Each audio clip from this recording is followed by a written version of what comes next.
Estou sem microfone, adoro quando eu faço isso. Irene, estou. Hoje nós estamos aqui, todo mundo de casal, gente. É por isso que a gente tem que pedir para desligar o áudio de lá, aí ligo de cá. Ao vivo tem dessas coisas, né? Acontece. Eu vou trazer minha companheira de palco, de dica. Vou pôr todo mundo do mesmo tamanho, né? Peraí. Aí. Ah, muito bem. Boa noite, Laila. Boa noite, amor. Tudo Boa noite, bem? companheiros, né? Todos que Boa estão aí noite. conosco. Vamos começar. Meu nome é Laila Dio. Eu sou clara, né? Da pele clarinha, cabelo castanho, cacheadinho, bem curtinho. Hoje eu tô com um lacinho de bolinhas, um lacinho branco com bolinhas pretas e uma camiseta preta. Tá escrito Keep Calm, ore e vigie, mas só aparece o Keep Calm. Atrás de mim, uma parede branca, um pedaço de moldura de espelho e uma cadeira que não devia estar aqui, é entrona, mas está aparecendo. Vai Boa lá. noite, pessoal. Meu nome é Gisele Marques. Também sou clara, tenho os cabelos castanhos, um pouco mais lisos, da altura dos ombros. Não foi combinado, mas eu também estou de preto e branco. Só que o meu é um desenho assim meio psicodélico. Estou de vestido de manga. E atrás de mim tem uma parede branca para facilitar aqueles que têm um pouco de dificuldade de visão poder me observar melhor.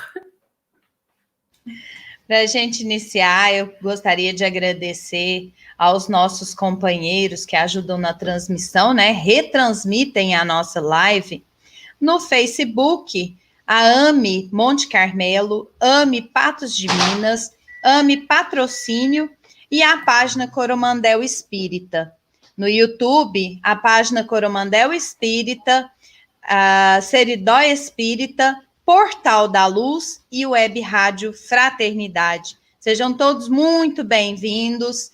Já aproveita aí que está todo mundo online, já dá um like, já se inscreve no canal, compartilha o link da live, que a live hoje tá uma delícia, um doce. Ó, meus bichinhos. Para a gente iniciar, eu quero convidar, hoje eu falei que nós estamos de casais, eu quero convidar o nosso produção para fazer a nossa prece de abertura. Vai lá, meu amor, aí eu tenho que desligar o áudio. Gi, é com você. É o Produção 1 que vai fazer a prece para a gente hoje, porque família que trabalha unida, permanece unida, principalmente na doutrina espírita. Então, aproveita também e coloquem aí no chat as suas dúvidas, coloquem suas posições, coloquem as suas contribuições. Oi, Irene, o Produção 1 chegou. Então, a Irene vai fazer a prece para nós nessa noite, pedindo a Jesus que nos acompanhe nesses momentos.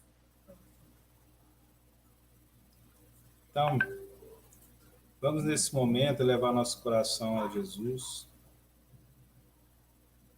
colocar nossas mentes à disposição do aprendizado, do entendimento, que a clareza dos bons espíritos possam nos intuir, nos auxiliar nesse momento, para que essas palavras possam ter um entendimento justo e adequado, para que possam fazer sentido nas nossas vidas, e que nós possamos fazer o uso desse aprendizado na nossa melhoria e na melhoria de todos aqueles que nós amamos e que nos acompanham na nossa jornada encarnatória e também depois no mais além. Que Deus permita que os bons espíritos estejam ao nosso lado, principalmente os nossos espíritos protetores, e que nós tenhamos uma noite abençoada, de muito aprendizado, de muita alegria e de muita fraternidade. Obrigado, Senhor, que assim seja.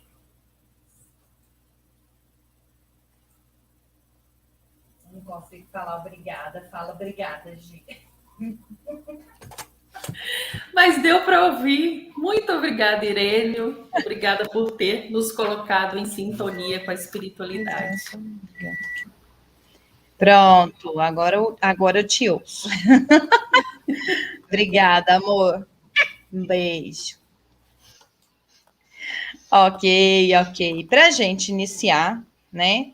A gente sabe que todo início nós temos aquela mensagem para poder embasar, né, a nossa live. E a mensagem de hoje fica a cargo da nossa Gigica. Ela vai ler para nós. Vai lá, Gi. Então, pessoal, para nos inspirar, hoje a gente trouxe um livro chamado Cântico da Juventude, de José Raul Teixeira, o espírito Ivan de Albuquerque. A gente escolheu o capítulo 24, Juventude e Mediunidade. Supões que a possibilidade dos contatos entre o plano físico e o parafísico seja um privilégio dos indivíduos que adentram a maioridade, ou se amparam na experiência dos anos, sem que os mais moços tenham as mesmas condições. Certamente, haverá equívoco em semelhante modo de entender, tendo em vista que a faculdade mediúnica que avulta no mundo desde pregressos tempos não é e jamais foi privilégio de qualquer faixa etária, quando de nenhuma estrutura social ou intelectual. Tanto criaturas em idade avançada, quanto adolescentes iniciantes têm sido instrumentos para que os desencarnados dos mais distintos níveis de evolução possam comunicar-se com seres humanos. O que mais importa no processo mediúnico não é a idade de alguém, mas sim a maturidade apresentada nas atitudes pessoais. Sabedores pela informação espírita de que, para o exercício mediúnico, não deve ser levado a crianças, considerando-se a fase de desenvolvimento da sistematização neurológica, não será de bom alvitre conduzi-la a semelhante atividade, somando o fato da criança não contar com necessária maturação psicológica, a fim de atender à responsabilidade dos compromissos inerentes dos labores de intercâmbio com os espíritos. Assim, quando lograres os registros paranormais, por meio dos teus próprios recursos psíquicos, concitando-te ainda na faixa da juventude, a assunção das responsabilidades pequenas ou amplas, não te recuses, nem lamente. Abre-te, feliz e devotado, ao serviço do bem com o qual possas cooperar. Não te lances à prática estridulante e torva, mas põe-te a estudar com afinco na busca da maior compreensão dos fenômenos que dão contigo e à sua volta.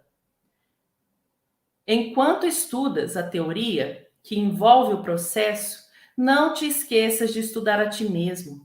Tem hábitos mais íntimos, seus gostos mais imperceptíveis, teu espectro de humor, capazes de interferir de modo feliz ou infeliz, de conformidade com o teor e o sentido que imprimes em seus hábitos, gestos e humores.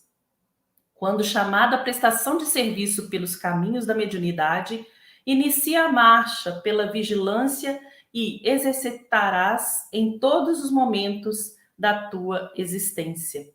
Mediunidade na juventude, com correção e grandeza, significará madureza e velhice eivadas de saúde espiritual, plena de créditos que tu usarás a qualquer tempo, sob forma de bênçãos inumeráveis pelo proveito inteligente e grandioso que tenha sido feito do convite recebido, na atuação mediúnica, glorificando a tua fase juvenil. Atende, pois, e sê feliz. Raul Teixeira, Cântico da Juventude, capítulo 24, Mediunidade e Juventude. Que lindo! Linda, né? Ai, gente, hoje o assunto pede muita participação, muito comentário. Vamos enviar esse link para todos aqueles que vocês acreditam devem assistir a live. Vai ficar gravada, mas nada como participar junto, né? Poder subir as perguntas. E hoje, quem está conosco é o marido dessa coisa mais doce, mais gostosa. O homem entende do babado, viu? Ele entende do riscado. Então, vamos perguntar. Oi, Marcelo. Boa noite, pessoal. Boa noite, Laila. Boa noite, Gisele. Boa noite a todos. O meu nome é Marcelo. Eu sou, posso dizer branco, mas de pele bem avermelhada, né? Quase rosa. Tenho uma barba cerrada, uso óculos, apesar dos meus olhos serem azuis, então não vai dar para ver direito. Eu estou com uma parede branca atrás de mim e um pedaço de um quadro com algumas mulheres africanas nesse quadro. E é um prazer muito grande poder estar aqui de noite, essa noite gostosa, né, com uma temperatura até agradável, para poder conversar sobre o assunto que é tão importante e em que eu estou aprendendo muito. Ela falou que eu sei, e eu não sei de nada, eu estou aprendendo, e eu quero aprender muito com o pessoal do chat aí também, né? Fiquem à vontade para colocar também as suas considerações, vai ser muito bom. Com certeza. Como a gente sempre diz na live, nós não trazemos verdades absolutas, né? E não estamos aqui para esgotar sobre o assunto, viu, gente? Aqui a gente conversa, estuda e aprende junto com vocês. Portanto, concordem, discordem, né? Vamos colocar aí no chat a participação, porque isso enriquece a live e ajuda a todos que estão nos assistindo também. Certo? Ok. Então, a live de hoje, a mediunidade na evangelização. É importante esse A na frente. Marcelo, eu ouvi falar. Você abriu o áudio, você ia falar alguma coisa, Gigi? Não. Eu ia falar. eu ia falar que a gente teve mediunidade e evangelização. Isso. Agora a gente está tendo mediunidade na evangelização. A mediunidade na evangelização. Como lidar com isso se acontecer dentro das nossas escolas, dentro das nossas salas? Como que a gente faz, né, Laila? Uhum. Deve falar, não deve falar? Como é que funciona isso aí? Marcelo veio ajudar a gente, mas nós contamos com a ajuda de todos vocês, certo? Eu ouvi falar, me disseram que existe uma diferença, né? Existe um negócio diferente que acontece aí dentro da mediunidade, que é o fator mediúnico, que é diferente de mediunidade, né? Como é que é? Isso procede mesmo? Como é que é um? Como é que é o outro? E o que acontece, né? Em um e no outro? Então, Laila, a gente precisa tomar muito cuidado para a gente poder não confundir a interação que muitas vezes pode aparecer da criança com o mundo espiritual com mediunidade, né? Então, existem potencialidades na alma que não requer uma caracterização como mediunidade. E aí, para a gente poder entender muito bem isso, a gente precisa entender todo o processo de encarnação, né? E entender que esse fator mediúnico que nós possuímos, que nós apresentamos durante toda a nossa vida, na criança ele é potencializado, né? Então, quando eu vou encarnar, né, estou lá no mundo espiritual, junto dos espíritos responsáveis pela programação da minha encarnação, vendo quais são as necessidades pelas quais eu preciso passar, as alegrias, as tristezas, que vão lapidar, né, o meu espírito para poder transformar ele moralmente. Esse processo ele inicia justamente com essa programação, com esse planejamento encarnatório, que é feito por espíritos com sabedoria para isso, com entendimento do que pode e o que não pode. Feito esse processo, né, vai acontecer, obviamente, a vinculação desse espírito ao corpo do reencarnante, que ocorrerá durante vários anos, vamos dizer assim, não ocorrerá apenas no período gestacional, né? O que ocorre é durante a gestação, quando a criança, né, ainda está se formando no útero, os laços vão sendo construídos, vão sendo criados, né, através do perispírito, que vai auxiliando aos processos genéticos, ele vai auxiliando aqueles processos todos de formação daquele corpinho, levando em conta toda a programação já genética do pai, da mãe, porém imprimindo ali algumas necessidades para que aquela criança tenha alguma característica que não é genética, mas que é necessária para a encarnação dele. E quando ele de fato nasce, né, ele tem aquela primeira respiração, a espiritualidade nos diz que ali esses laços eles se complementam para que a criança possa começar a desenvolver. Porém, durante um período da primeira infância dessa criança, ela ainda está sob os cuidados da espiritualidade, ela não está entregue à própria sorte, né? Essa criança, ela tem, muitas vezes, reflexos ainda da realidade espiritual dela, e isso permite com que ela esteja ainda muito vinculada ao mundo espiritual, até que chegue um período ali por volta dos 7 anos. É muito complicado a gente falar isso também, porque senão a pessoa vai falar assim, quando fizer o aniversário de 7 anos, acabou o processo encarnatório e consolidou. Não, isso, né, vai variar de criança para criança, vai variar de organismo para organismo, de proposta encarnatória para proposta encarnatória, né? Mas, de fato, durante o período da primeira infância, vai existir o amiguinho espiritual que ele vai ver, né? Aquele processo que algumas pessoas apresentam de possibilidade de expansão perispiritual, né, existe. Oi, Gisele. Até mesmo, Marcela, a gente, como disse a nossa mensagem, né, lembrar da questão da maturidade corporal, né, a maturidade emocional e corporal, porque isso também vai influenciar nesse contato com o mundo espiritual. A criança ainda está com esses laços ainda muito próximos ao mundo espiritual ali, o corpo está amadurecendo, então isso vai diminuindo, né, essa questão desses laços tão fluídicos ligados ao mundo espiritual, né? Então, a gente vai evitar de usar, às vezes, alguns conceitos do estudo da mediunidade aqui um pouco mais densos, né? Mas é só, vou me apropriar de um deles só para a gente entender.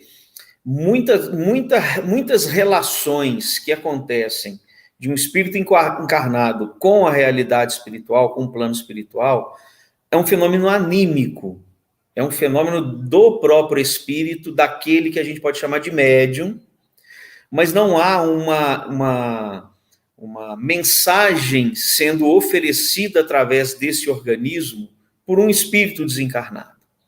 Então, quando a gente fala, por exemplo, do processo de dupla vista, né, é um processo anímico, né? O meu perispírito expande, eu tenho um contato com o mundo espiritual, consigo enxergar, às vezes, coisas fora do tempo em que a gente se encontra. Isso está relatado de maneira clara no Livro dos Médiuns, na Gênese, que são processos, são faculdades do próprio espírito do encarnado. Não há uma intervenção espiritual para que o processo aconteça. Na criança, nesse período, isso ainda é muito vivo, essa capacidade de perceber a realidade espiritual, chegando a passar, inclusive, despercebido por ela, em muitas vezes. Ela não consegue identificar que é um amiguinho espiritual se não houver outra criança do lado dizendo que não está vendo. Tamanha a realidade do fato para ela. E isso é um fator mediúnico. Isso não é mediunidade ainda. Isso não há uma influência de um espírito sobre o organismo daquela criança, fazendo com que ela traga uma mensagem, né? E isso vai existir, isso está relatado em várias obras. André Luiz coloca para a gente muito claro isso, né? Que esse processo ele acontece, Emmanuel nos diz, né, claramente que esse processo até os 7 anos acontece assim, como a Gisele muito bem lembrou, que a mensagem falou, pode acontecer até que a criança, nesse período da primeira infância, tenha de fato a mediunidade. Tá certo? Isso é uma realidade possível? Isso é uma realidade possível. Mas é muito raro que essa mediunidade ela apareça num organismo que ainda está em processo de construção, que ainda não começou a desenvolver o período da segunda infância, aonde uma transformação grande vai acontecer também nesse organismo, e aí a gente vai conversar sobre isso daqui a pouco. Mas é interessante que a gente entenda que se a mediunidade é uma faculdade orgânica, e o organismo da criança, ele, em regra geral, né, o organismo da criança não está pronto, principalmente o seu sistema endócrino ainda não amadureceu para poder oferecer para essa criança condições de uma manifestação mediúnica, ou seja, um espírito utilizar ela como instrumento de comunicação, é uma coisa. Ela perceber o mundo espiritual é outra coisa. As duas coisas podem acontecer. Na infância é muito raro que isso aconteça, tá certo? E se acontecer, não deve ser incentivado. Aí é uma coisa também que a gente vai conversar, né? O que a gente não pode fazer enquanto pai, enquanto evangelizador, é ficar polemizando o fato, nos dois sentidos. O de negar, se a criança chega para mim e fala que está acontecendo dentro de uma casa espírita, em que esses fenômenos são estudados, são entendidos como realidade, se uma criança chega e relata, eu tenho que ouvir, eu tenho que fazer uma escuta ativa e sensível, não é apenas deixar que as palavras entrem no meu ouvido, né? Ouvir essa criança, entender a realidade do que ela está me relatando, né? E também não posso ficar incentivando. Então, vão lá, filhinho, me fala mais alguma coisa. Seu amiguinho está aí, o que ele está dizendo? Também não. Né? Mas tratar com naturalidade naquele primeiro momento, por quê? Não é mediunidade, provavelmente não é mediunidade, é fator mediúnico associado a essa relação ainda mais intensa da criança com o mundo espiritual, né? Com o término dessa primeira infância, né? Igual a gente falou, o aparelho endócrino da criança começa a funcionar de forma diferente, você começa a ter o desenvolvimento dos órgãos sexuais, as gônadas, elas começam a desenvolver mais intensamente, a epífise, que é um órgão, né, a glândula pineal, que é um órgão associado à mediunidade, então ela começa a auxiliar nesse processo todo, e ela vai atrofiando, e nesse período, normalmente, quando esse processo de atrofia que ela vai produzindo vai acontecendo, são gerados dentro dessa glândula cristais de hidroxiapatita, que são substâncias que formam os nossos ossos, nossos dentes, e que são minerais, são antenas muito interessantes, né, de captação de ondas. Então, esse amadurecimento do organismo, eu só estou falando disso tudo, e quem desenvolve um trabalho assim maravilhoso sobre isso é um psiquiatra, professor da USP, Sérgio Felipe, que explica muito bem sobre tudo isso. Quem quiser pode procurar para poder assistir. E aí, assim, é interessante que a gente entenda que é ciência esse processo de amadurecimento do organismo, né? Então, assim, apesar de poder existir a mediunidade em crianças na primeira idade, é raro, e mesmo que exista, tem que ser trabalhado com naturalidade, né? Nesse primeiro momento. Oi, Gisele, oi, Laila. Então, se existe cristais nos dentes, Ricardo, eu vou pegar um canal, então. Com certeza, tanto que tem canal no dente, é brincadeira, tá, pessoal? É só uma piada mesmo. Não, o mineral que forma o esmalte dos dentes, a estrutura dos ossos é o mesmo. Então, não dá para comunicar com os espíritos pelos dentes, gente. Não tem jeito. É só que está na pineal. Marcelo, então, só para a gente ver aqui se a gente entendeu, né? Todo mundo aí entendeu. Então, se há uma comunicação e tem uma mensagem, ou seja, tem um espírito que está comunicando, eu estou escutando e estou passando para a Laila. Você comunicou, eu escutei, passei para a Laila. Então, eu sou médium. Sim. Agora, se você só comunicou comigo, conversou comigo, brincou comigo, né, meu amiguinho espiritual, a gente não tem uma mensagem para passar para a Laila. Então, isso é fator mediúnico. Então, a gente pode dizer que médium é aquele que transmite mensagens. E fator mediúnico é quando a gente até tem contato com o mundo espiritual, mas não tem uma função mediúnica, não tem uma atividade mediúnica, que é transmissão de mensagens, né? Em grosso modo, sim, mas é mais complexo um pouco, né? Porque o que acontece? Às vezes a criança vai até falar assim, o meu amiguinho está me falando isso. Mas porque ele está percebendo. Na mediunidade, o que ocorre? O espírito desencarnado acessa o aparelho mediúnico do médium para que ele sirva de instrumento de mensagem.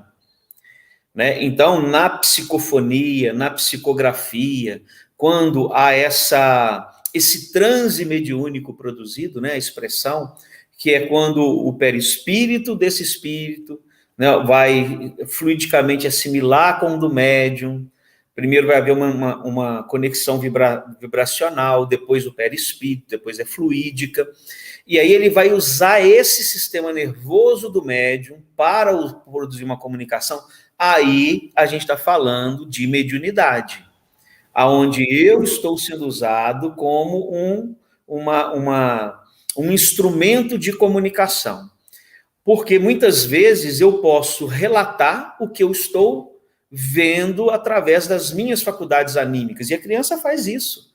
O meu amiguinho, já aconteceu isso na nossa família, de uma criança dizer, mãe, você está grávida.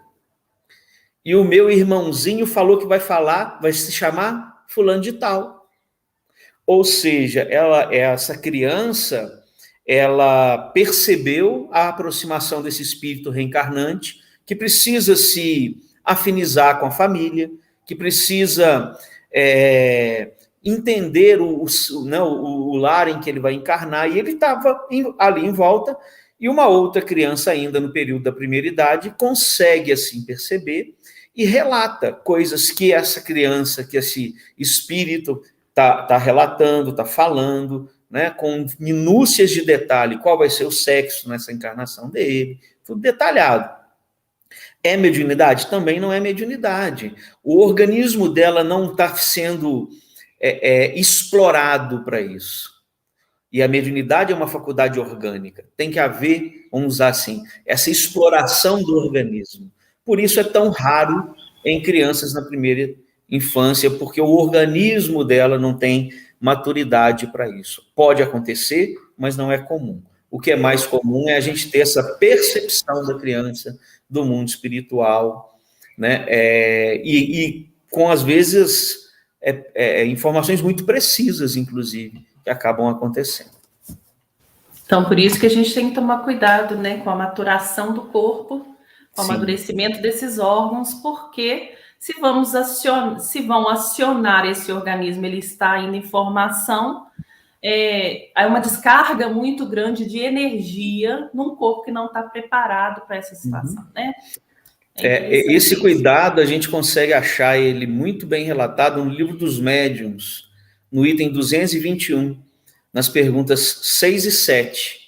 Quando a mediunidade, ele diz no 6 que ela não deve ser incentivada em crianças, e que quando ela é natural é para tratar com naturalidade.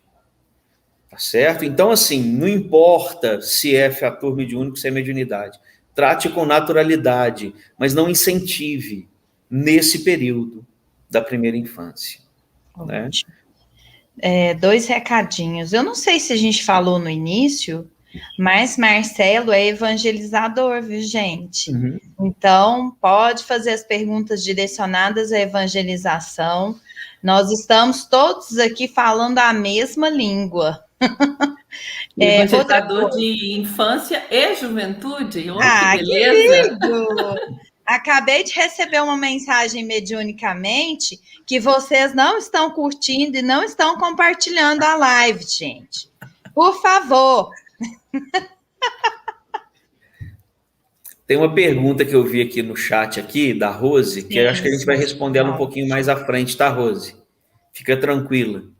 A gente vai chegar no momento em que a pessoa que já tem maturidade, como deve ser feitas as coisas. Exatamente. Né? Fica ligadinha com a gente aí, Rose, que a sua pergunta há de ser respondida.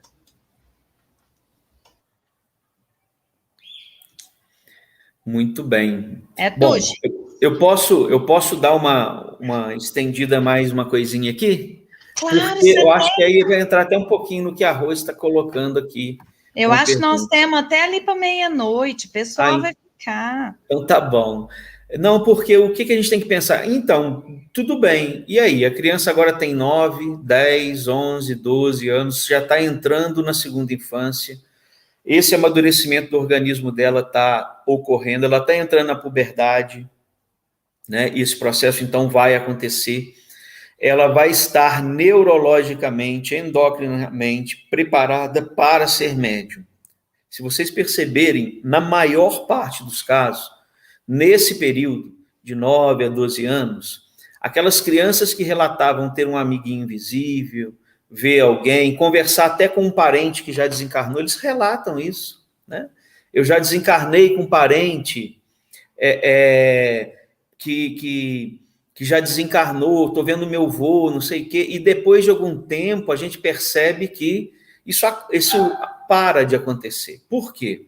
Porque aquele período em que os espíritos protetores daquela criança precisavam ficar mais próximos, de amadurecimento do organismo dela na primeira infância, para que ela comece a tomar, aí sim, comece a tomar consciência da sua responsabilidade encarnatória. Ana, obrigado, querida. Comece a tomar a consciência dessa sua realidade encarnatória, ela vai ter essa companhia mais próxima, né? Agora, quando a gente entra nesse período, é muito comum, não quer dizer que vá acontecer, mas esses relatos diminuírem, eles pararem de acontecer, né? Então, assim, quando o organismo já está amadurecido, quando você já tem um processo de desenvolvimento, né, do seu organismo, do seu corpo físico, para você poder ser médium de fato, aí entra a questão que não é só maturidade fisiológica, a maturidade tem que ser psicológica, né? E então, assim, se a mediunidade, nesse período de 12 anos para frente, quando a gente já está falando da mocidade, né? Se ela se apresenta de uma maneira ostensiva e a pessoa, o jovem está ali, ele não sabe como lidar com aquilo gera nele um incômodo, e aí agora já gera um incômodo, porque não é uma percepção apenas extrasensorial, não é uma percepção do que foge ao seu campo sensorial do corpo físico, mas é uma sensação que gera nele, muitas vezes, um desconforto fisiológico até, né? Ou seja, ele vai começar a sentir no corpo dele que existe um espírito que, para se manifestar, está fazendo o uso do seu organismo, que é, de fato, a mediunidade. E ele tem que entender isso. O que é importante que a gente compreenda, e aí eu acho que vai muito auxiliar um pouquinho a Rose aí.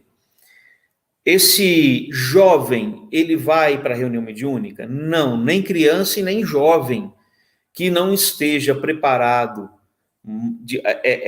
fisiologicamente, psicologicamente, e que possa assumir a responsabilidade da atividade mediúnica, vai para a reunião mediúnica.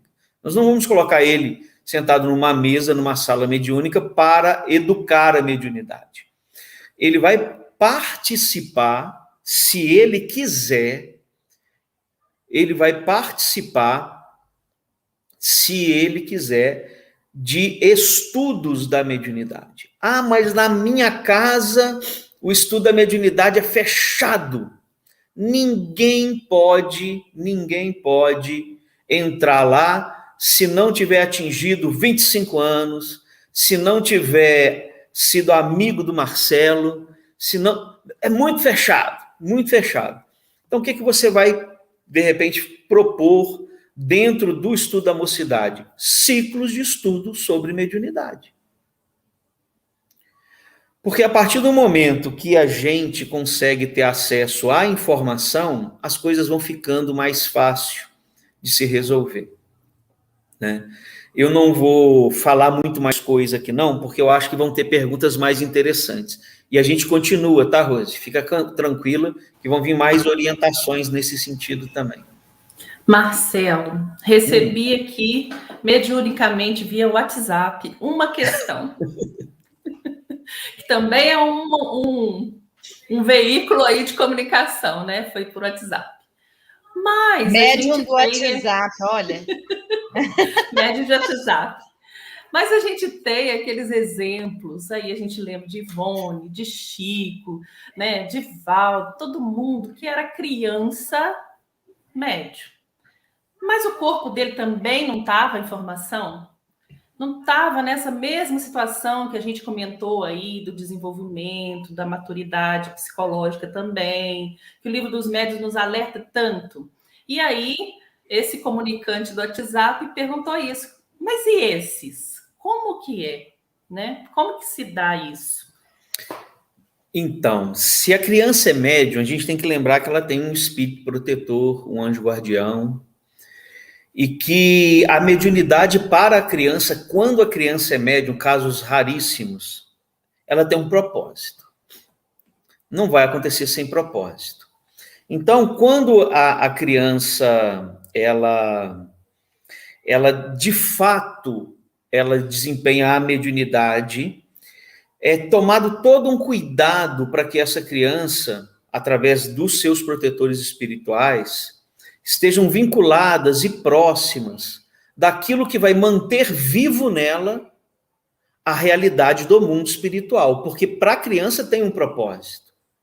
A gente não... Há quantas crianças não relatam que não querem continuar encarnadas, porque aquela encarnação para ela é um tormento. E para muitas delas, você deu o exemplo da dona Ivone do Amaral Pereira, né? Ela, na realidade, ela fazia o quê? Ela começava a buscar nos jornais, nos obituários, vítimas de suicídio para fazer prece por eles. Ela sabia, ela tinha noção mediunicamente da realidade de encarnações anteriores dela. Então, a mediunidade naquela criança, ela tem um propósito que não deve ser exposto, esse propósito, essa mediunidade não deve ser exposta para uma tarefa mediúnica dentro de uma casa espírita. Então, é tratar com naturalidade, permitir que ela esteja acompanhada de um ambiente saudável, de um ambiente onde, na casa, as discussões sejam evitadas, de um ambiente onde os programas de televisão não tragam violência, de leituras agradáveis. Ela tem que estar protegida pelos encarnados dessa forma, porque a espiritualidade oferecerá para ela o que a mediunidade na infância pode servir como processo de educação daquele espírito, que é um espírito que precisa encarnar e que na segunda infância vai começar a tomar as rédeas da sua própria encarnação. Ou seja, ali na segunda infância, de 9 anos em diante, depois dos 12 anos, né, depois desse período, quando ele entra na adolescência, ele começa a tomar consciência de que ele não está mais no mesmo corpo físico de antes, de que as responsabilidades dele agora são outras, que os propósitos são outros, e aí às vezes é um conflito também. Quantos jovens aqui na mocidade não entram num processo de conflito existencial? Não está feliz com o próprio corpo físico, com a família em que se encontra, chega a ter raiva das coisas, dos hábitos que a família tem, porque não condizem com a realidade espiritual de encarnações anteriores.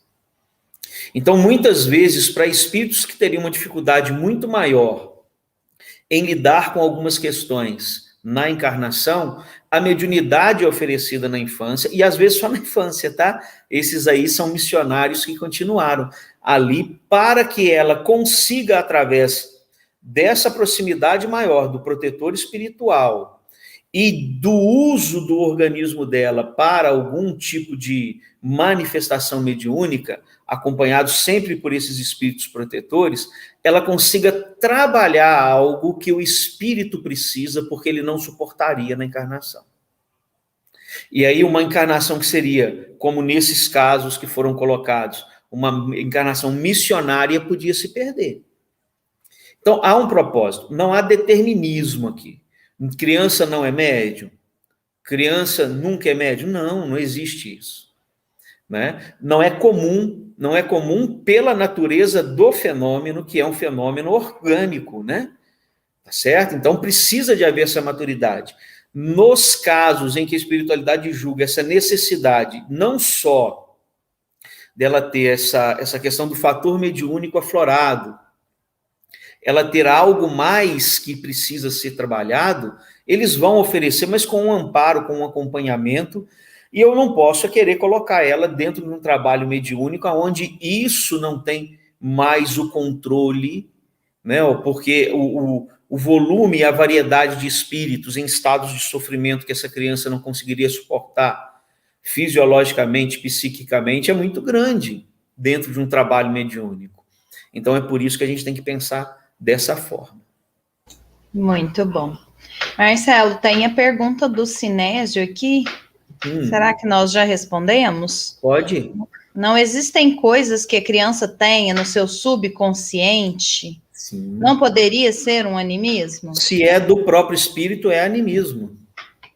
Né? O animismo não é só uma manifestação mediúnica. Tudo que eu faço, que é da minha natureza, né? Até mesmo, assim, existe dentro do trabalho de educação mediúnica muitas manifestações que os médiuns oferecem no início, que são do próprio espírito, que está, na verdade, produzindo uma catarse naquele momento ali, de suas dores, de suas dificuldades, para que eles possam vir a ser médiuns, né, bem equilibrados, oferecendo auxílio aos desencarnados, mas para que ele possa oferecer esse auxílio, ele tem que se tratar primeiro.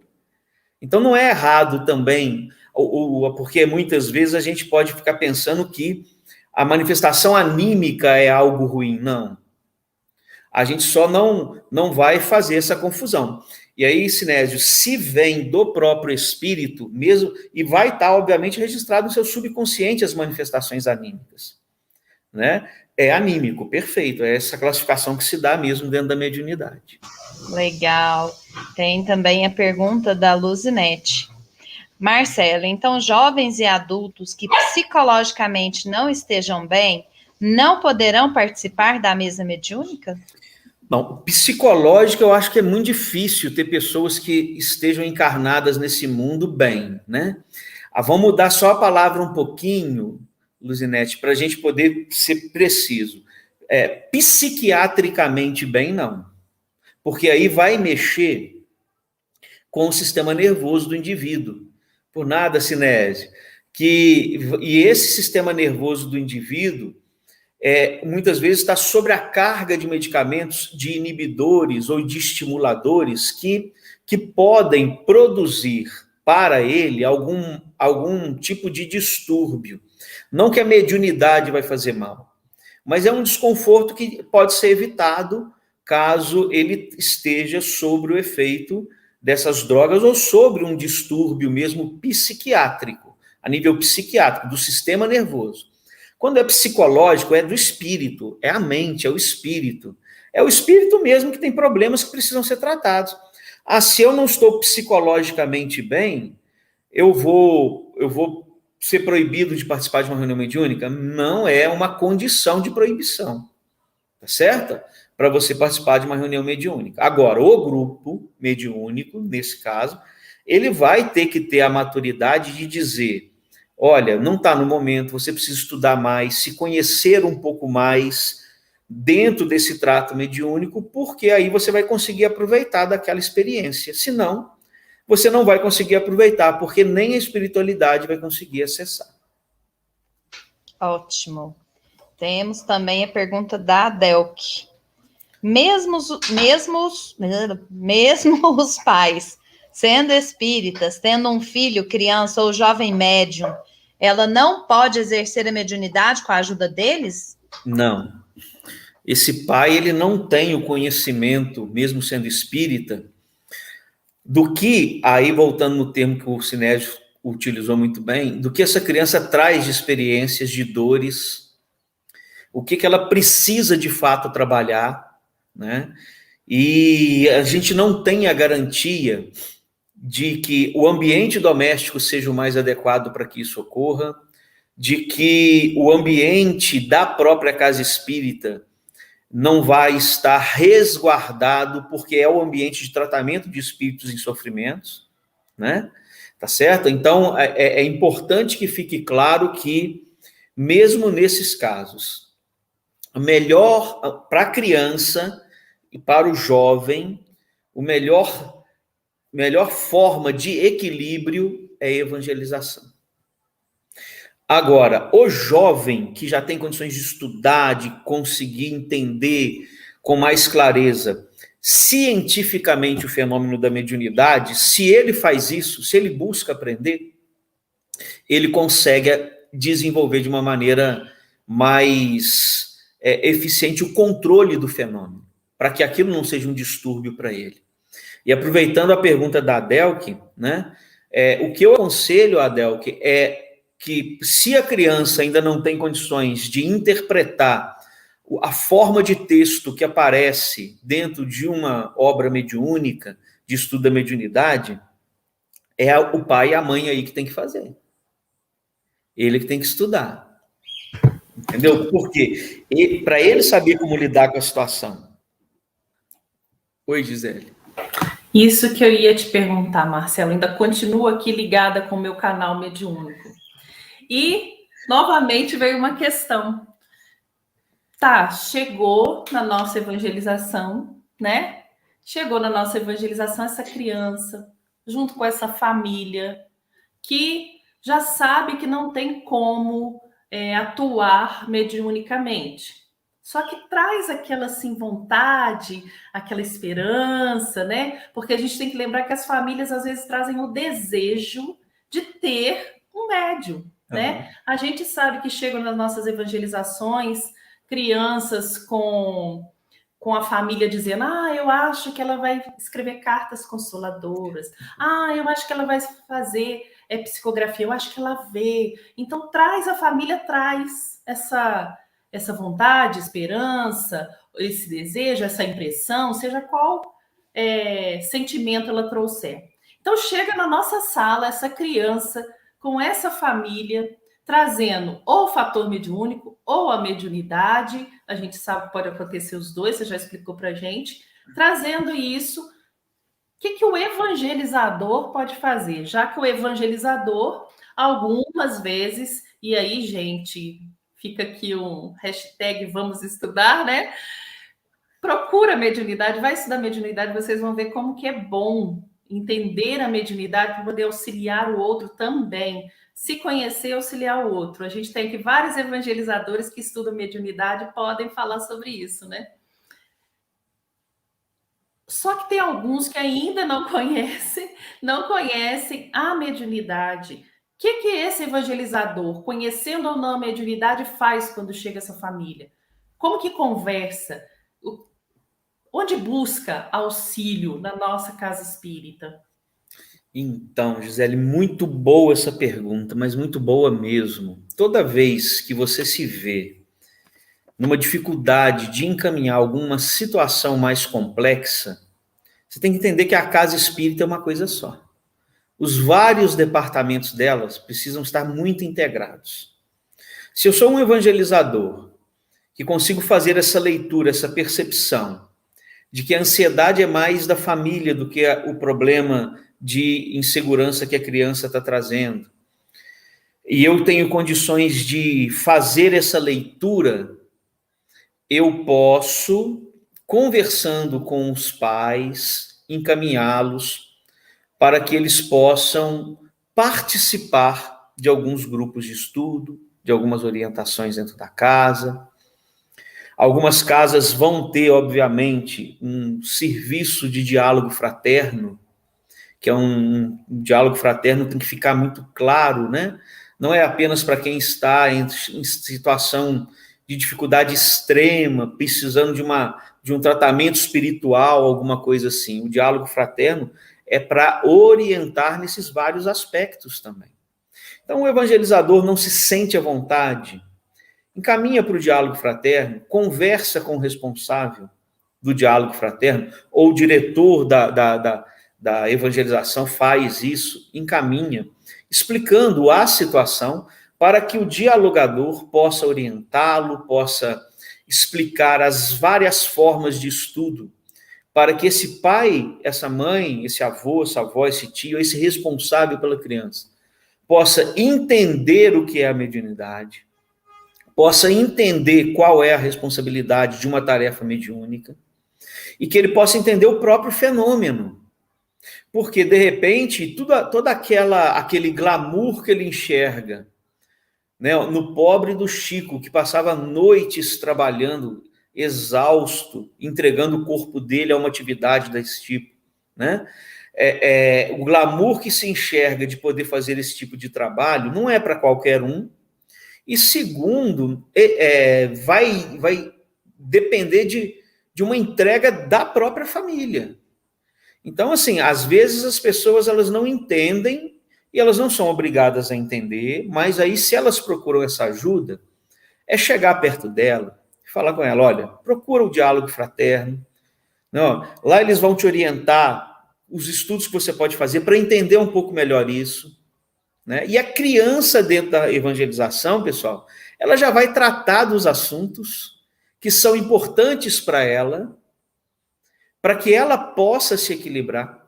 Olha, eu vou falar para vocês uma coisa, é muito comum as pessoas chegarem dizendo que estão com uma mediunidade completamente desequilibrada, atormentada.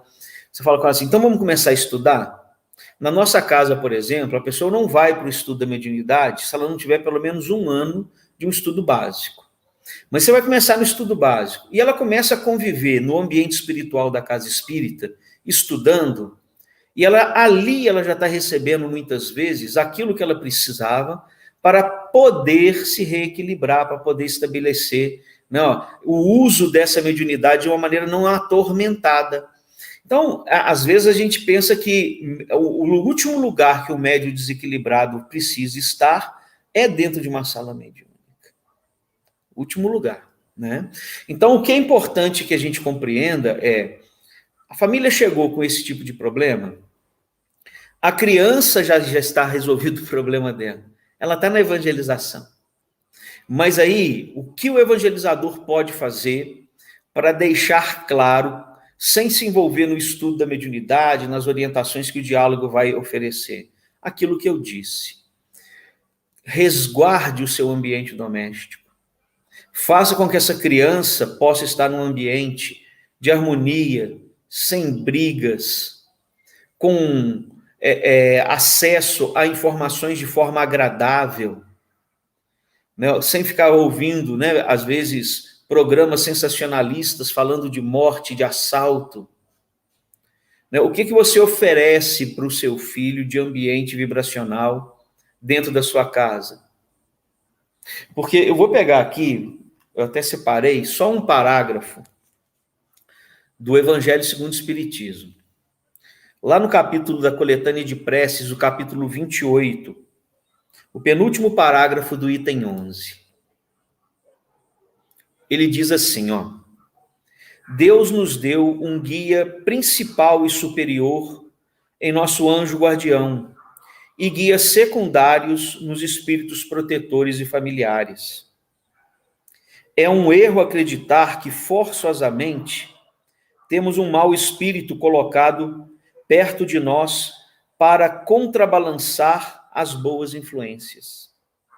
Os maus espíritos vêm voluntariamente, desde que encontre acesso em nós pelas nossas fraquezas ou pela nossa negligência em seguir as aspirações dos bons espíritos. Portanto, somos nós que os atraímos. Resulta disso que nunca se está privado da assistência dos bons espíritos, e depende de nós o afastamento dos maus. Por suas imperfeições, o homem é o causador das misérias que suporta. Ele é, na maioria das vezes, o seu próprio mau espírito que ele pensa que o atormenta. Então é importante que ele entenda que qual é o papel da família de uma criança que esteja vivenciando, né, fatores mediúnicos ou mediunidade mais ostensiva. Harmonia. Produzir condições vibracionais dentro do lar para que essa criança esteja acompanhada dos seus bons espíritos, que nunca as vai as abandonar. Mas o ambiente doméstico pode estar vinculado a espíritos não tão bons por afinidade, pelas coisas que se faz dentro da casa, pelas práticas, pelas brigas.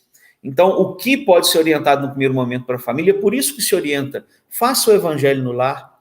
Só que não adianta fazer o evangelho no lar se você não tiver esse ambiente harmonizado a semana inteira. Por isso é tão importante que essa seja uma orientação do evangelizador à família. E fazer com que os responsáveis busquem entender o fenômeno mediúnico através do estudo. Muito bom, Marcelo. Agora eu tenho 3 perguntas. Olha! Olha que maravilha. Eu tenho uma pergunta para o chat, tenho uma pergunta do chat e uma para você. Para o chat, vocês estão gostando? Estão gostando desse assunto? Querem mais? Conta aí pra gente, escreve aí pra gente, que aí a gente faz mais, né, Laila? Eu tô falando que a Laila tá fazendo assim, ó, tá? Que a gente faz mais, mas vocês têm que contar pra gente, né? Assim, tem que dar like lá. Conta se o tema está sendo bom, e o Daniel falou que está sendo ótimo. Conta para a gente se está sendo bom, se vocês querem mais, tá bom? E aí eu tenho uma questão do chat para trazer. A Dicineia diz para a gente assim, tudo bem, a gente vai ser bem recebido, a gente vai ser acolhido na casa espírita, vai ser bem orientado.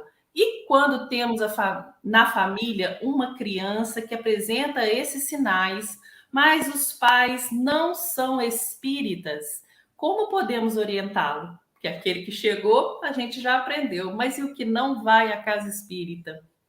Então, eu acho que o primeiro passo é fazer com que ele se conscientize da necessidade dessa harmonia ser produzida no ambiente doméstico. Né? É lembrar, se é criança na primeira infância, o nível de acesso que o seu anjo da guarda, seus espíritos protetores possuem é muito grande. Mas esse acesso do bem não pode estar diluído em influências perniciosas dentro do lar. Ele tem que estar integral, para que essa criança desfrute, inclusive, da questão do fator mediúnico ou da mediunidade para aquilo que ele foi programado na primeira infância. Então, mesmo que não seja espírita, é dizer para eles, olha, você não precisa se tornar espírita, se você não quiser estudar sobre o assunto, não precisa, mas entenda que essas influências que o seu filho sofre, elas podem ser minimizadas no sentido do desconforto, caso você construa dentro do seu ambiente doméstico um ambiente agradável, um ambiente salutar, vibracionalmente falando. Então, a gente não vai obrigar ninguém a fazer nada que não queira, a gente vai orientar, e eu acho que essa orientação de produzir fora do ambiente espírita, dentro de casa, esse ambiente de paz, de tranquilidade, de harmonia, já é o que a espiritualidade precisa para fazer o trabalho dela com essa criança. E a vibração funciona espírita ou não, né? Até porque a mediunidade, ela existe desde sempre, como um mediunismo, né, se torna mediunidade quando Kardec começa a fazer um estudo mais claro do fenômeno, mas o fenômeno, né, mediunidade existe desde sempre. Independente, né, de ser espírita ou não. Sim. Talvez até durante as orientações, observar as palavras, né, Marcelo? Sim. Porque se a pessoa não é espírita, às vezes a gente usa terminologias do espiritismo, a pessoa não vai compreender. Então, é importante a gente observar as palavras dentro da orientação, né, para que elas compreendam que, se você falar que dentro do seu lar tem que ter harmonia, né, a família precisa se dar bem, lógico, fala assim, evita briga. Nossa, isso é tão fácil, tão simples. Não existe briga em família. Eu nunca ouvi falar de família que briga. Olha como é que às vezes a mediunidade dessa criança é missionária. Às vezes é para minimizar isso. Exato. Ou seja, isso pode estar produzindo dentro da casa um ambiente tão ruim para os adultos de ver aquele fenômeno acontecendo e eles não quererem, não é porque está sendo ruim para a criança, é porque quando não é espírita, ele vai começar a projetar que são coisas do mal, que não, e aí ele não quer, então vira para ele e fala, você quer que cesse esse tipo de manifestação? Tome esses cuidados. Sim, e nenhum pai, nenhuma mãe, eu acredito, né? Vai querer que o filho sofra, né? Ou que aquilo que a gente acredita estar causando sofrimento continue, né? A forma de orientação do evangelizador é muito importante nesses casos, né? Sim. E aí a gente vai... Perdão, Gi, você queria falar alguma coisa? Não, é só para poder lembrar uma coisa que você falou que é muito importante. Nas nossas escolas espíritas, nós vamos passar os conceitos do espiritismo. Nós vamos ali levar a doutrina espírita. É uma escola espírita de evangelização. Só que nas nossas escolas espíritas, nós recebemos várias religiões. E aí, nesse acolhimento, por que não dizer, leia a Bíblia, né? Nessa conversa com a família, leia, se você está acostumado na sua religião, ler o Antigo Testamento, que leia, qual que é o problema? Primeira revelação, não há problema nenhum ali, né? A linguagem é diferente do que a gente utiliza hoje, mas não há problema, não tem nada errado. O entendimento é um pouco mais difícil, mas não está errado, é a primeira revelação, não teve erro. Quer ler o Novo Testamento? Leia. Segunda revelação, vamos ler o Novo Testamento.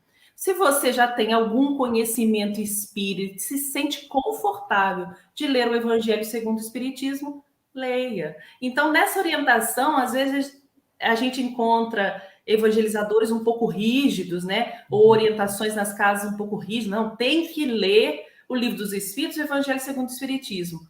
A pessoa não se sente acolhida, ela se afasta, sendo que ali é o verdadeiro trabalho do evangelizador. Trazer para essa família esse conforto, junto com esse esclarecimento, que vai aliviar muitas dores, porque, gente, não é fácil você perceber o seu filho passando por essas situações e não ter aonde se apoiar.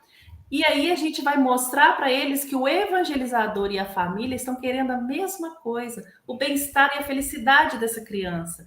Vai criar-se ali um laço, a gente falou na live passada, né? Aperte mais esse laço, vai criar um laço muito sólido de confiança, que mesmo eles estando em outra religião, quando eles tiverem alguma coisa, algum problema para relatar, eles vão nos procurar. Olha, se isso não é evangelização, né? Então, foi muito interessante lembrar disso, para que a gente pudesse falar que não há problema ler qualquer leitura que seja edificante. Isso harmoniza o lar, isso harmoniza nossos pensamentos, isso harmoniza a família. Esse é o grande trabalho da evangelização, né? Até porque tem uma coisa que nós espíritas não nos atentamos, né? Primeiro, o espiritismo é consolador. mas não é só dos espíritas. Ele é consolador da humanidade, né? Tanto que Kardec fala, espiritismo não é a religião do futuro, é o futuro das religiões, né? Nós ainda não somos perfeitos. Nós estamos buscando essa perfeição relativa. E é importante a gente saber que estamos todos na mesma caminhada, né? Mas cada um no seu nível e no lugar que é necessário que aquele espírito esteja. Então, nós não vamos escolher quem nós vamos consolar. Nós devemos consolar a todos, independente da religião, né? Jesus não escolhia para consolar só os cristãos. Ele não perguntava, você segue quem? Você acredita em Deus? Jesus nunca fez isso, né? E o evangelho no lar, é bom que a gente recorde, é uma prática que começou com Jesus, gente, lá na casa de Simão Pedro, né? Então, o evangelho no lar não é uma prática espírita, é uma prática cristã, né? Que pode sim ser lido a Bíblia, porque não tem evangelho ali, né? Aliás, é o evangelho, né? O evangelho segundo o Espiritismo saiu de lá, da Bíblia, né? Então, é importante que a gente se recorde dessas coisas básicas para que a gente não deixe de consolar e de atender quem necessita, às vezes por ignorância, né? Às vezes por dureza de coração, tá? É importante que a gente se recorde disso, não é mesmo? Fala aí, Marcelo. Fala aí, Gigi. Não. Você chamou atenção para uma coisa, mas, ao mesmo tempo, a gente não pode se furtar a nossa responsabilidade espírita, porque a gente sabe que nos períodos em que estamos, Kardec já havia colocado na Revista Espírita, na Gênese, os tempos são chegados, de que nós viveríamos dificuldades nessa área, dos distúrbios que as manifestações dos espíritos que querem que o planeta não progrida iriam produzir em velhos e crianças. Então, nós, enquanto espíritas, nós não vamos obrigar nada a ninguém, mas nós não podemos omitir o conhecimento e a informação. Então, se a pessoa chegou na casa espírita, levando a criança para a escola de evangelização, ou procurando alguma ajuda, não importa de que religião que ela esteja, ela está fragilizada, pedindo socorro. E o socorro que ela foi pedir ali é porque ali existem interpretações dos ensinamentos do Cristo, livres, às vezes, de artifícios que não estão a auxiliando. Então, oferecer essa interpretação livre do artifício e dizer bem claro para ela, o que a gente está praticando aqui é cristianismo. Nós não somos aqui diferente da outra religião nesse aspecto. A diferença é que nós temos aqui informações que nos permitem compreender melhor o cristianismo, né? Porque senão a gente também, às vezes, fica com muito cuidado de conversar sobre coisas que o Espiritismo veio nos revelar, e ele é a terceira revelação. E se essa criança foi colocada dentro de uma sala de evangelização para ter, dentro do próprio temário da evangelização, assuntos que abordem a dor, a dificuldade dela, o fenômeno que ela está, muitas vezes, indo buscar o socorro. Não, agora, eu não posso me furtar dessa responsabilidade. Então, nós, evangelizadores espíritas, assumamos isso. Não, ou seja, é o evangelho do Cristo à luz da doutrina espírita. O evangelho do Cristo livre de todas as alegorias, essa é a expressão que Kardec usa na introdução do Evangelho segundo o Espiritismo, não, que foram sendo introduzidas com o passar do tempo. Essa é a proposta da nossa doutrina. Gente, vamos assinar contrato com esse moço!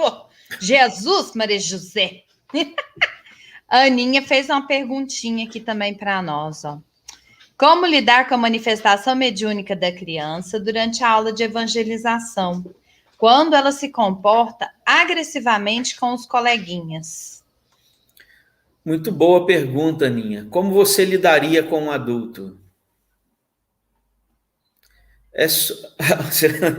Não, faria isso não. Eu sei que você não faria isso, Laila.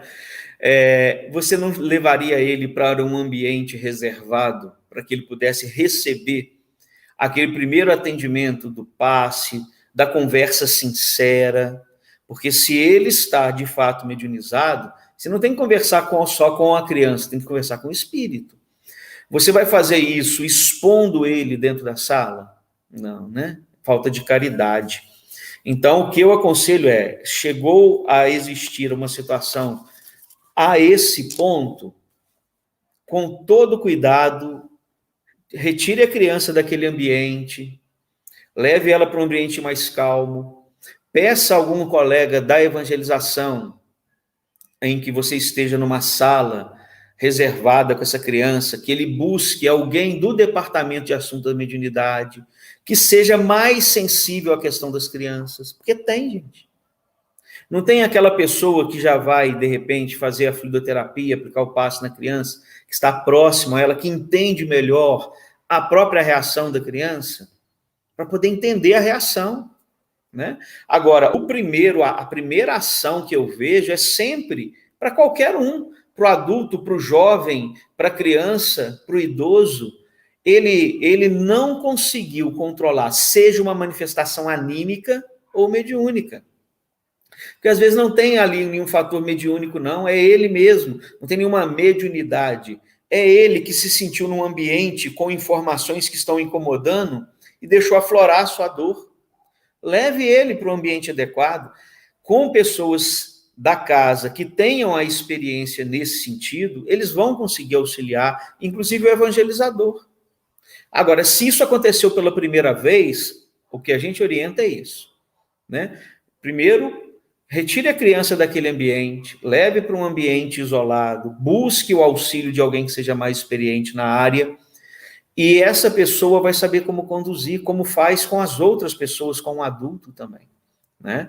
E tratar com naturalidade, né? E aí, à medida que esse processo for se intensificando, aí é necessário, caso isso seja agora recorrente, a criança sentiu que ela está sendo o centro da atenção nesse processo, aí juntar, né, as pessoas com todos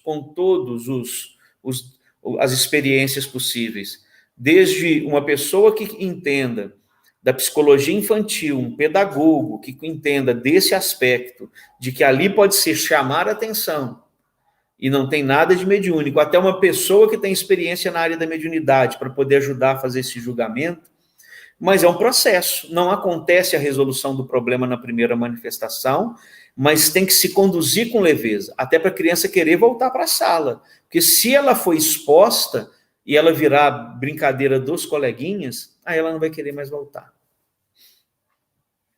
Ela respondeu, Ian, nessa situação não houve condição de conversar, pois a força da criança era quase de um adulto, virando bancos e mesas.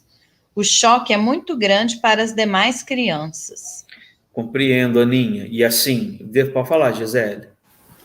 É interessante isso que a Aninha colocou, que a gente tem que lembrar da ação evangelizadora, né? E aí a gente fala, ação evangelizadora, o espaço evangelizador é tudo.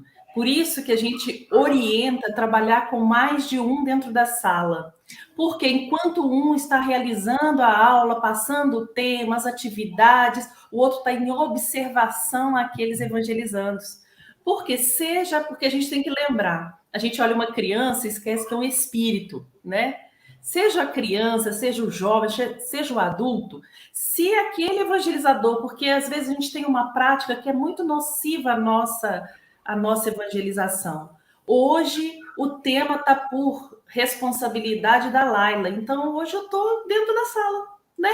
Eu estou só aqui, eu vim porque eu não podia faltar e tudo, mas eu estou aqui. Às vezes a gente faz até aula junto, mas a responsabilidade é dela, então agora eu só estou aqui. A gente tem que lembrar que, assim como acontece lá na mediunidade, só para a gente fazer um link, se tem um que está aplicando a aula, aplicando os conceitos, fazendo a atividade, O outro praticamente é o sustentador daquele ambiente, ele tem que estar observando todas as crianças. Porque quando começar lá atrás alguma coisa diferente, ele estando atento, ele age antes, né? Ele não espera chegar até esse momento. E assim, é claro que a gente sabe que a dinâmica da sala, às vezes, é muito conturbada. São muitas crianças, tudo ao mesmo tempo acontecendo, né? Mas a gente precisa tomar um pouco de cuidado nisso, para que a gente possa funcionar como esse, porque a gente coloca ajudante e fica meio deslocado, né? Mas esse ajudante também tem esse papel de observar a dinâmica ali e perceber que alguém está modificando a sua atitude. Porque muitas vezes isso acontece porque o tema tratado naquele dia talvez esteja doendo em alguém, né? Uhum. Não é criança, é espírito. Então tá me doendo demais, isso tá me incomodando, isso eu não estou gostando, eu vou jogar essa mesa para cima. Porque aí a evangelizadora vai ter que parar o que ela está fazendo para me atender. Ela vai ter que parar de tocar nesse assunto que me faz doer e vai ter que parar a aula toda e pronto, acabou isso, eu não tenho que lidar com essa questão. Muitas vezes também, lembra aquele amiguinho invisível que andava com ela? Nem sempre ele é o melhor amiguinho invisível, né? Ele está sendo levado para a evangelização e está doendo nele também. E aí ele instiga a criança a tomar atitudes assim. Então, quando a gente trabalha em dupla, é bom porque o outro tem que ter a consciência que ele vai ser esse observador muito atento. Ele tem que estar muito atento. Porque tudo pode acontecer dentro de uma sala de um brigar com o outro, porque são crianças, isso acontece, igual a Laila falou que não tem famílias que brigam, também não tem crianças que brigam, né? Um brigar com o outro, um tomar as coisas do outro, até chegar a esse ponto de eu tenho que tomar uma atitude porque eu não gosto desse assunto. Isso já aconteceu, a gente relata porque já aconteceu. E aí foi o que o Marcelo falou, a gente tem que ter um pouco de preparo, porque algumas crianças a gente só vai acolher com abraço mesmo, vem aqui e te abraço. Outros a gente vai ter que chamar para conversa um pouco mais séria, porque você percebe que aquele espírito ali já está um pouco mais amadurecido e você tem que ter uma conversa com ele. Aí você, lógico, vai abaixar a sua maturidade para poder conversar com ele mais igualmente e perguntar por que está sendo assim, você não estava gostando do assunto, por que você tomou essa atitude, porque ele vai contar para a gente e a gente vai saber como lidar com isso. Então a gente tem que lembrar, a gente trabalha em dupla, mas é trabalho em dupla mesmo. São os dois que estão trabalhando todos os dias, com muita atenção. Baixa a maturidade pero no mucho, né? Dedo no olho não vale não, né? Não. É só mais no entendimento, Laila, nada de dedo no olho. Esse relato complementar da Aninha é muito interessante, porque aí a gente já começa a ter um diagnóstico, porque a mediunidade, quando ela chega nessa situação, ela já virou subjugação, quando o processo obsessivo é desse tipo. Provavelmente não é, né? Ou seja, a criança ela pode estar com algum problema, inclusive psiquiátrico, né? E isso é muito comum, porque isso aconteceu quando eu evangelizava no terceiro ciclo. E a criança saía, batia a porta, entrava e saía. Quando se sentia contrariada por qualquer coisa, ficava dessa forma.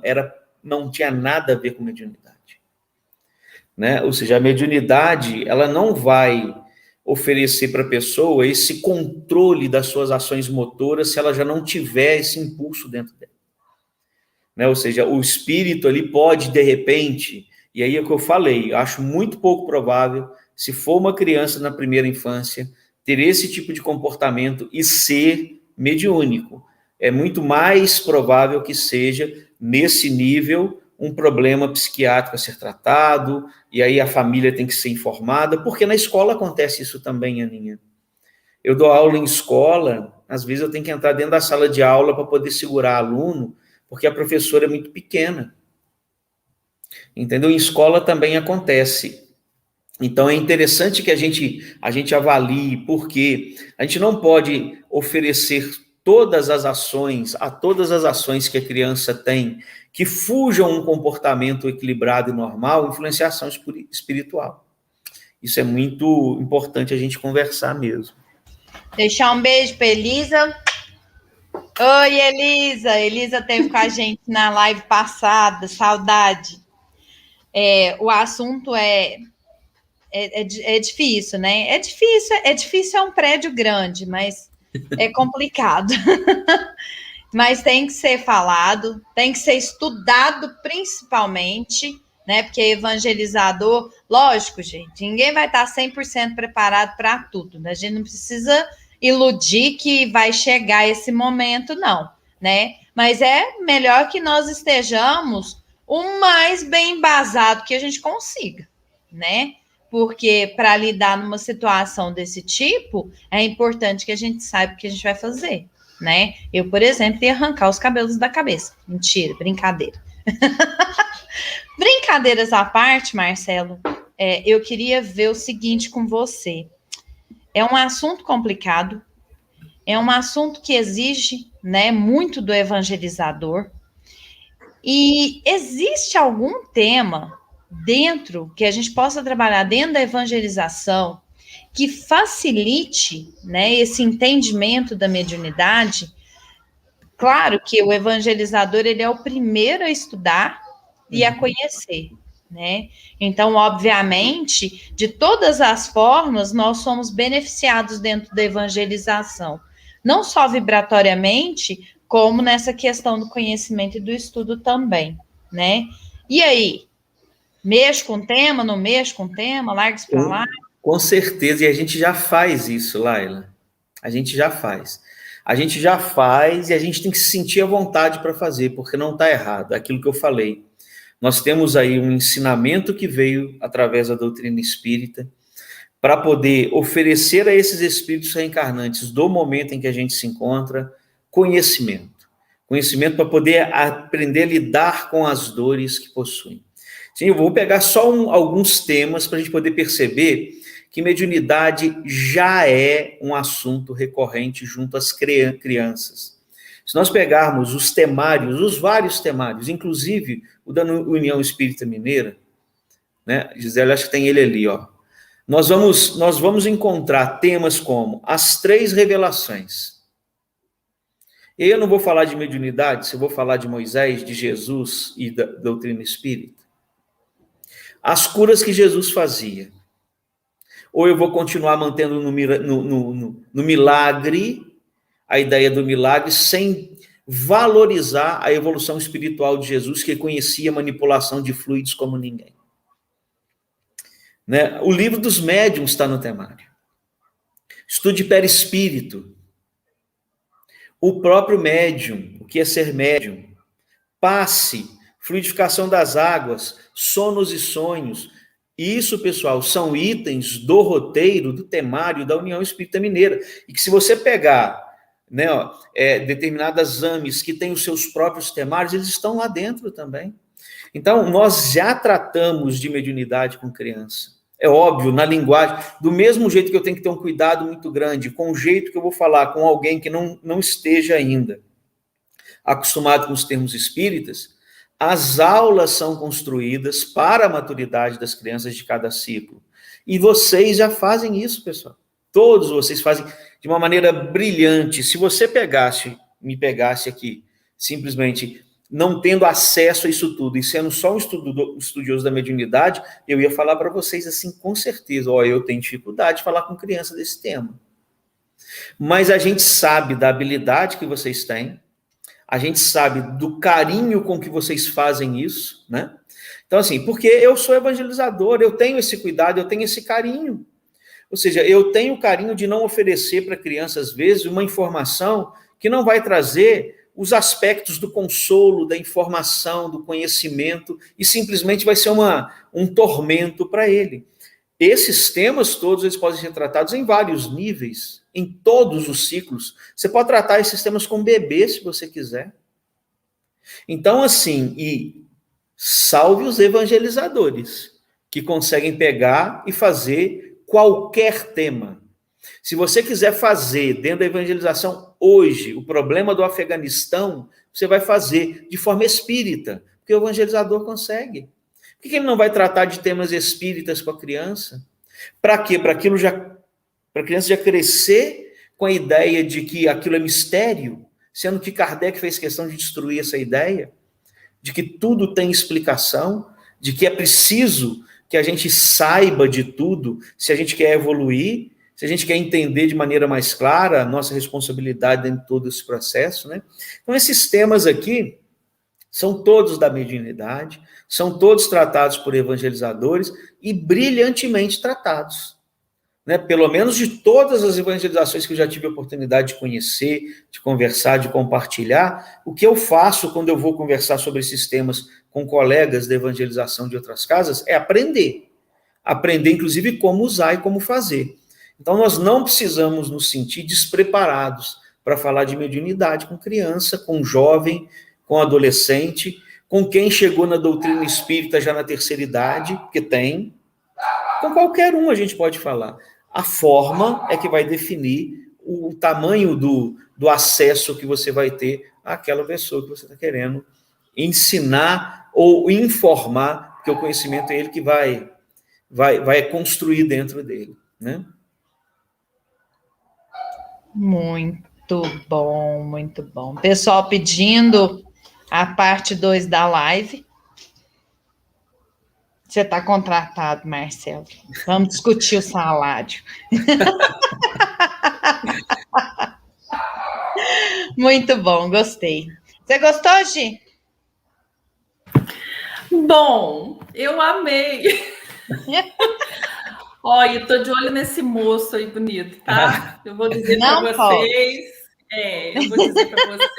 que já faz tempo que eu não sou boba, né? Eu falei assim, o quê? Ele tá indo reencarnar? Vou também. Vou na aba.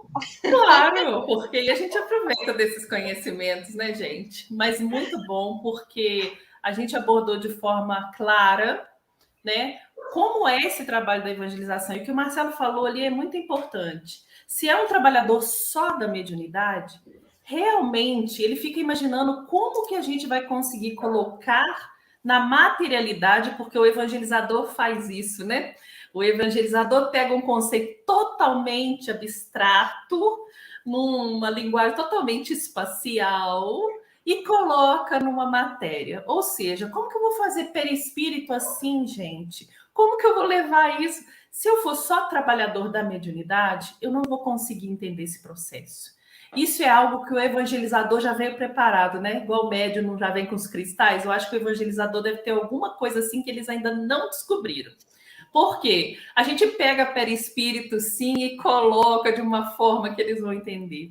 A gente fala de sonhos e sono para criança, igual o Marcelo colocou, para bebê, e eles vão parar para ouvir. Temos forma de fazer isso, mas isso é um segredo entre evangelizador e Deus. É incrível.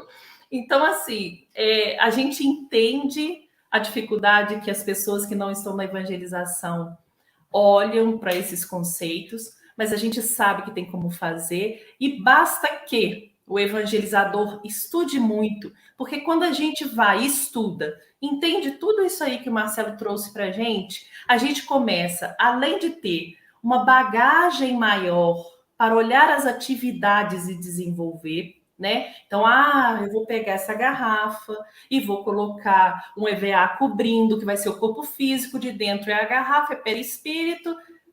Deu certo aí. Se eu falar isso para criança, funciona. Então, a gente tem essa capacidade mesmo. A gente precisa desenvolver mais, mas a gente vai desenvolver mais se tiver base teórica. Então, é estudar muito, pedir muito a espiritualidade e inspiração, porque o meu mentor vai acessar o mentor desses nossos irmãozinhos que estão lá na evangelização, das famílias, para que a gente saiba exatamente como fazer para acionar esses coraçõezinhos. Lembrar que na Casa Espírita é doutrina espírita, mas que a gente tem que acolher a todos, né? E saber que mediunidade vai se intensificar cada vez mais, porque cada vez mais o espírito falará mais alto que o corpo físico. Então, a gente precisa preparar as crianças, sim. Na nova era, nossos filhos, né? Não tem aquela passagem? Nossos filhos, nossos jovens, nossos idosos, todos estarão na mediunidade. Será que a gente vai estar preparado? Então, vamos começar agora, lembrando que esses que estão na escola de evangelização, muitos deles vão ser os evangelizadores do futuro. Então, eles têm que saber de tudo que a doutrina traz. E a doutrina é isso, é verdade, liberdade, para que a gente possa caminhar por aí, né? Então, muito bom, eu gostei demais. Acho que o pessoal do chat também gostou, eles querem 2, 3, 4, 5. Então, nós vamos fechar o contrato para 2022, né, Laila? Eu tenho uma pergunta. O que é melhor que um evangelizador? 2. Vários evangelizadores. Aí é melhor que 2. Muito melhor. Então, gente, se reúnam, façam grupos de estudo de evangelização. Se vocês tiverem possibilidade, que eu sei que às vezes é difícil, mas é muito legal desenvolver aula numa reunião, todo mundo junto. Meu Deus do céu, quando junta mais de um evangelizador, sai a ideia do arco da velha, gente. Vocês não têm noção. Junta, se reúne, troca ideia e vamos conversar. Evangelização é bom demais. É igual picolé, dividido fica melhor. E tem um segredo, não existe esse negócio de ciclo. Ah, porque eu trabalho em primeiro ciclo, só posso reunir com o primeiro ciclo. Não existe isso. Às vezes a gente está num grupo misto de vários ciclos de evangelização e o do terceiro ciclo teve uma ideia que funciona para o primeiro. Talvez não funcione para a aula do terceiro, mas funciona para o primeiro. Passa para o seu colega que ele vai realizar. Isso vai ser bom demais. Trabalhar conjuntamente. Isso vai ser muito bom. E na hora de adaptar também, né? Às vezes eu fico ali com aquela ideia, gente, como é que eu vou fazer para acender uma lâmpada sem energia? E o Marcelo conhece a história da batata? Aí o Marcelo faz, junta um monte de batata que você acende a lâmpada. Gente, mas como é que eu não tinha pensado A Elisa já colocou no chat ali, ó, que foi minha aluna de química. Né? Coitada, gente. Você já conseguiu conquistar o seu espaço nos mundos felizes, Elisa. Você é minha aluna de química, coitada. Pois é, nosso professor de química ensinando o negócio da batata. Olha que maravilha. Então, fechou. Agora, deixa eu contar um negócio para vocês. A live continua. Só que a live vai continuar da próxima vez com um assunto muito, muito legal. Dessa vez, né? Lógico que vai ter a 2, porque vocês pedem e vocês mandam aqui. Ué, gente, mas não subiu o cartaz? Não subiu, vocês acreditam? Não é porque eu tô grande, não? Não, né, não. Vamos fazer o seguinte, eu vou dar uma saidinha enquanto vocês fazem os esclarecimentos finais e vou subir o cartaz. Tá ok? Vai lá, Gigica. Bom, e aí a gente tem que lembrar, né, Marcelo, que estar no estudo da mediunidade para o evangelizador é muito importante, porque às vezes a gente pode formar um grupo de estudo de mediunidade na evangelização, mas quando a gente está em contato com médiuns mais experientes, que já tiveram uma vivência maior, eles já viram muito mais do que nós, eles vão poder passar para a gente experiências que eles tiveram até no acolhimento dessa família, né? No acolhimento dessa criança, desse jovem. Eles vão poder passar para a gente essas experiências todas, que às vezes a gente vai demorar anos para adquirir.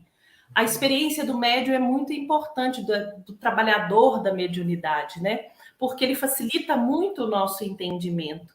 Então, se o evangelizador puder estar no grupo de estudo junto com os trabalhadores da mediunidade, isso é de um acréscimo muito grande, a gente percebe, né? Porque eles sabem como indicar para a gente livros que a gente possa buscar a teoria, eles sabem como passar para a gente essa vivência. Então, esse trabalho conjunto entre os departamentos, eu acho também que é muito importante a gente ressaltar, né? Sim, a casa espírita é uma só, né? Nós precisamos deixar essa história diária. Ah, não, a mediunidade não entra na evangelização, a evangelização não entra sei lá aonde. Todos nós estamos aqui na mesma caminhada, né? Tá todo mundo buscando o mesmo espaço. Então, nós temos que nos unir e dar as mãos. Então, cá estamos. Em outubro, né? Nós teremos, então, o Jovem na Casa Espírita.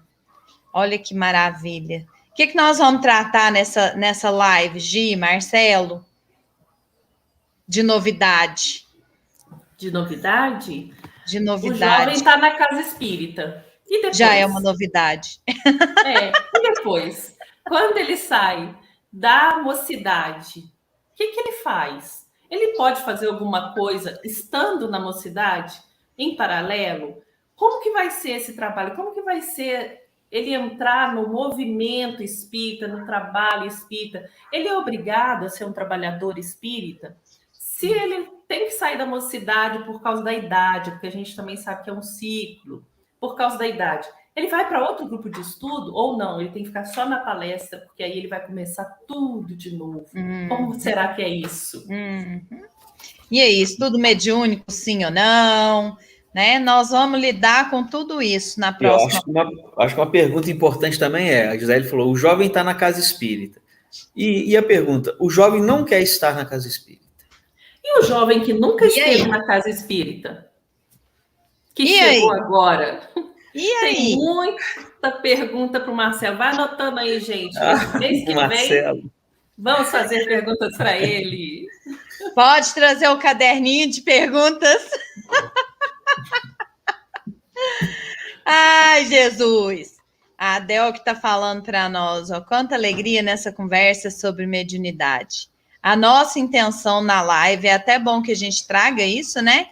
É trazer os assuntos dessa forma mesmo, com leveza, como eles devem ser tratados dentro da doutrina espírita, com seriedade, mas com leveza, tá certo? Essa é a proposta da live, que acabou.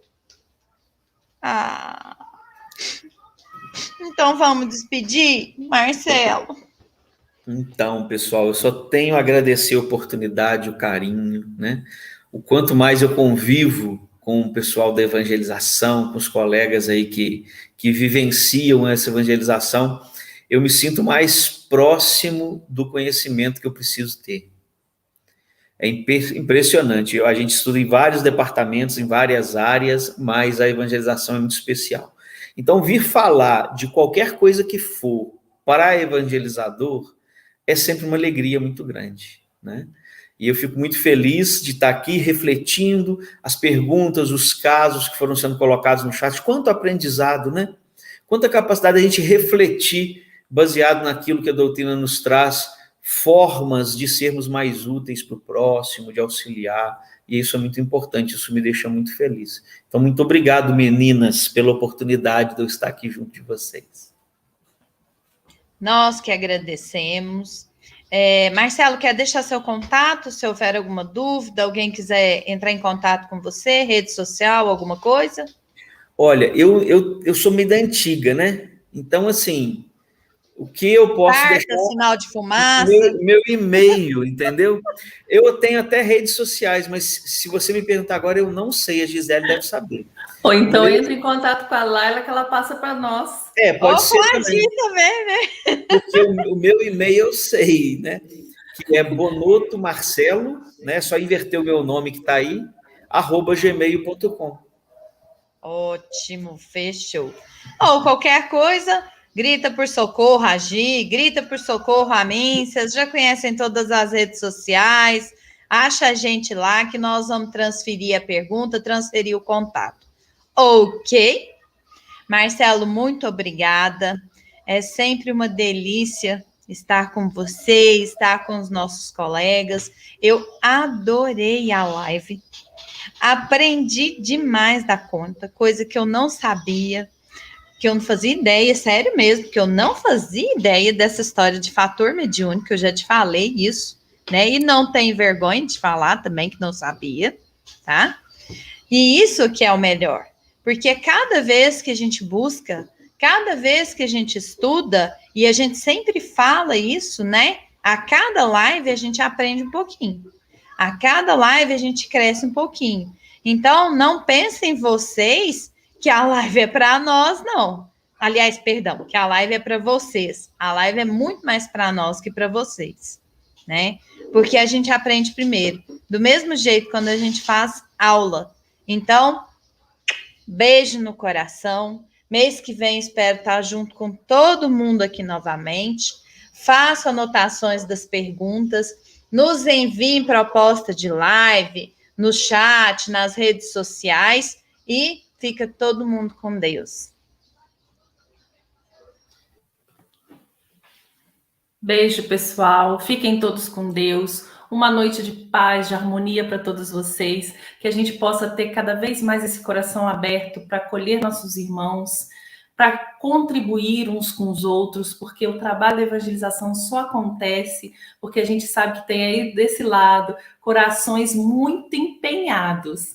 Isso aí, Kelly. Mês que vem nós somos jovens, estaremos aqui. Então, contamos com todos vocês, jovens de todas as idades, nos auxilia a construir esse trabalho, porque Jesus nos propôs trabalhar com ele. A gente tem que estar ali entregue, né? Porém, preparados, porque muitos irmãos vão retornar à Terra contando com o nosso auxílio. Então, contamos com todos vocês no próximo mês, com alegria, com o coração aberto. E estejam aqui no ao vivo, porque aí a gente pode trocar, né? Essas perguntas e respostas, questionamentos. Alguns vão ficar sem resposta, mas a gente troca assim mesmo, tá bom? Um beijo para todos vocês, uma alegria poder estar aqui. Beijo, Laila, te amo. Te amo também, Marcelo. Beijo para o Irênio. Irene mandou o beijo. Para a gente encerrar, eu queria pedir o Marcelo para fazer a nossa prece final. Vamos lá, vamos conversar com a espiritualidade, agradecer pelo envolvimento, pela inspiração, para que pudéssemos falar sobre um assunto tão importante e que nos aproxima de maneira tão intensa de Jesus, da sua obra, do seu trabalho, daquilo que precisamos construir junto aos nossos irmãos que estejam mais necessitados de informação, de consolo, de paz. O que a espiritualidade maior tem a oferecer através de nós. Com esse sentimento de gratidão, de paz no coração, nós vamos encerrar os trabalhos dessa noite, dando graças a Deus, esse Pai maravilhoso, justo, bondoso e misericordioso. Que assim seja, graças a Deus.